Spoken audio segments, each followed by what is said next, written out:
हरे कृष्णा। लक्ष्मी माता की जय। प्रिय भक्तगणों, आज माघ पूर्णिमा के मंगलकारी शुभ अवसर पर आज मैं सुना रही हूँ सुख समृद्धि मोक्ष तथा अखंड सौभाग्य देने वाली माघी पूर्णिमा की व्रत कथा। तो प्रिय भक्तगणों, ईश्वर से कामना करते हुए कमेंट में भोलेनाथ विष्णु भगवान का जयकारा लगा दीजिए।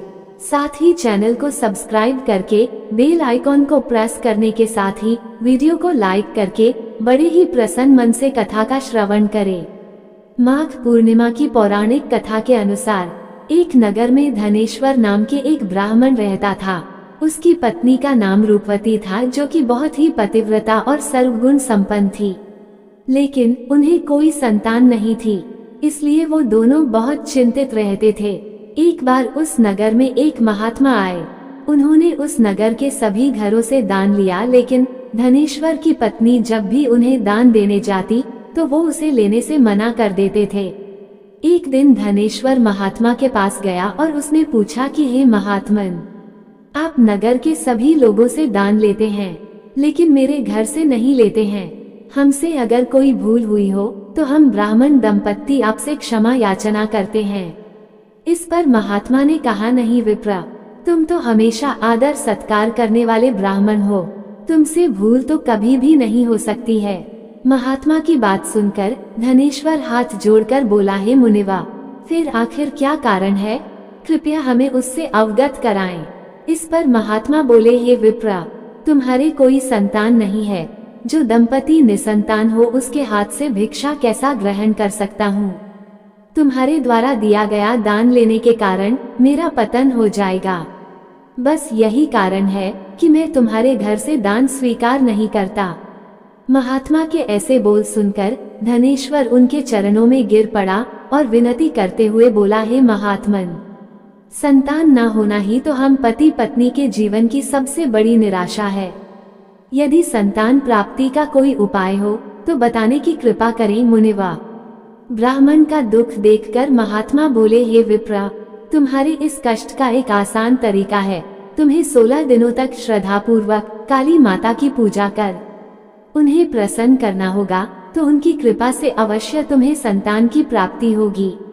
इतना सुनकर धनेश्वर बहुत खुश हुआ।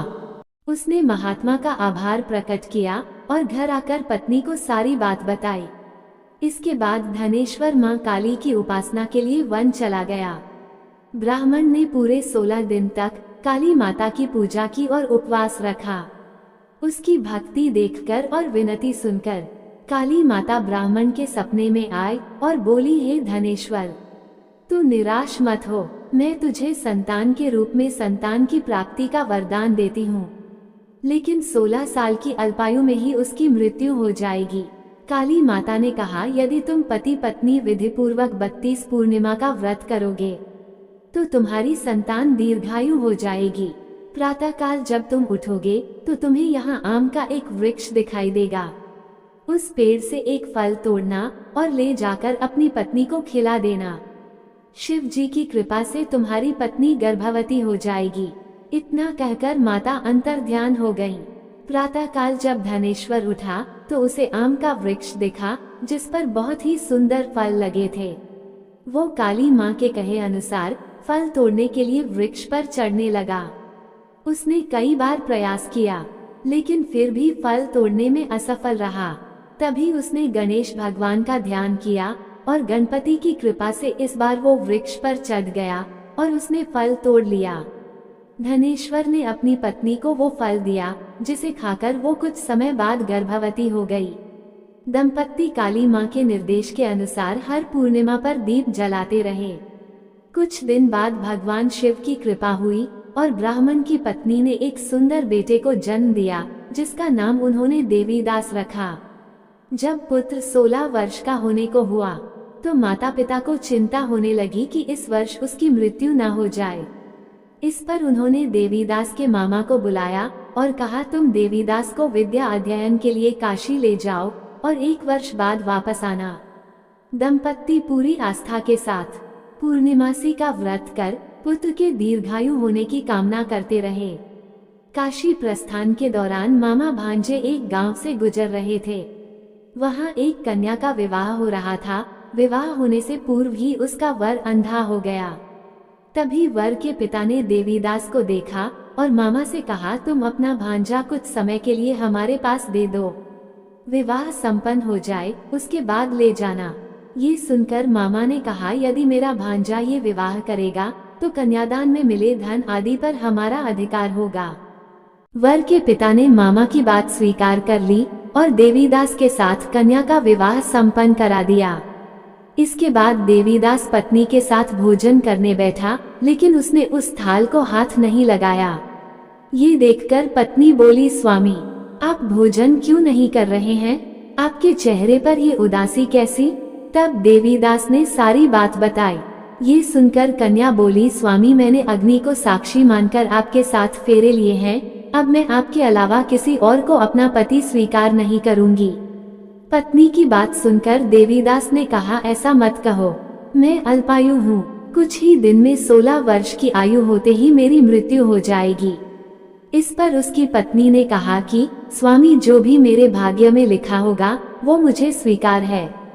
देवीदास ने उसे समझाने की बहुत कोशिश करी, लेकिन जब वो नहीं मानी तो देवीदास ने उसे एक अंगूठी दी और कहा, मैं काशी जा रहा हूँ, लेकिन तुम मेरा हाल जानने के लिए एक पुष्प वाटिका तैयार करो, उसमें भांति भांति के पुष्प लगाओ और उन्हें जल से सींचती रहो। यदि वाटिका हरी भरी रहे, पुष्प खिले रहें, तो समझना कि मैं जीवित हूँ, और जब ये वाटिका सूख जाए तो मान लेना कि मेरी मृत्यु हो चुकी है। इतना कहकर देवीदास काशी चला गया। अगले दिन सुबह जब कन्या ने दूसरे वर को देखा तो बोली, ये मेरा पति नहीं है, मेरा पति काशी पढ़ने गया है। यदि इसके साथ मेरा विवाह हुआ है तो बताए कि रात्रि में मेरे और इसके बीच क्या बातें हुई थी और इसने मुझे क्या दिया था। ये सुनकर वर बोला, मुझे कुछ नहीं पता, और पिता पुत्र वहां से वापस चले गए। उधर एक दिन प्रातःकाल एक सर्प देवीदास को डसने के लिए आया, लेकिन उसके माता पिता द्वारा किए जाने वाले पूर्णिमा व्रत के प्रभाव के कारण वो उसे डस नहीं पाया। इसके बाद काल स्वयं वहां आए और उसके शरीर से प्राण निकलने लगे। देवीदास बेहोश होकर गिर पड़ा। तभी वहां माता पार्वती और शिव जी आए। देवीदास को बेहोश देखकर देवी पार्वती बोली, हे स्वामी, देवीदास की माता ने 32 पूर्णिमा का व्रत रखा था, उसके फलस्वरूप कृपया आप इसे जीवन दान दें। माता पार्वती की बात सुनकर भगवान शिव ने देवीदास को पुनः जीवित कर दिया। इधर देवीदास की पत्नी ने देखा कि पुष्प वाटिका में एक भी पुष्प नहीं रहा। वो जान गई कि उसके पति की मृत्यु हो चुकी है और रोने लगी। तभी उसने देखा कि वाटिका फिर से हरी भरी हो गई है। ये देखकर वो बहुत प्रसन्न हुई। उसे पता चल गया कि देवीदास को प्राणदान मिल चुका है। जैसे ही देवीदास 16 वर्ष का हुआ, मामा भांजा काशी से वापस चल पड़े। रास्ते में जब वो कन्या के घर गए तो उसने देवीदास को पहचान लिया और प्रसन्न हुए। उसका ससुर बड़ी प्रसन्नता के साथ उसे अपने घर ले गया। धनेश्वर और उसकी पत्नी भी पुत्र को जीवित पाकर हर्ष से भर गए। इस तरह 32 पुण्यवासी का व्रत करने से व्रती की सारी इच्छाएं पूर्ण होती है। हे भोलेनाथ, हे मां पार्वती, जैसे आपने देवीदास को जीवित किया, जीवन दान दिया, लंबी उम्र का वरदान दिया, वैसे ही आप अपने सभी भक्तों का कल्याण करना, उन्हें लंबी उम्र देना, सुहागिनों का सुहाग अटल रखना। जय श्री हरि। ओम नमः शिवाय।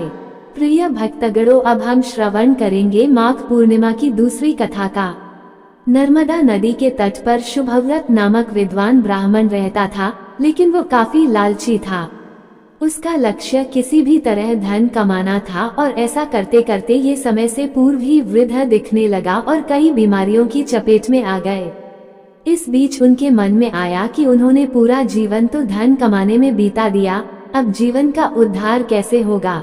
इसी क्रम में उन्हें माघ माह में स्नान का महत्व बताने वाला एक श्लोक याद आया। इसके बाद स्नान का संकल्प लेकर ब्राह्मण नर्मदा नदी में स्नान करने लगे। करीब 9 दिनों तक स्नान के बाद उनकी तबीयत और भी ज्यादा खराब हो गई और इसी दौरान मृत्यु का समय भी आ गया।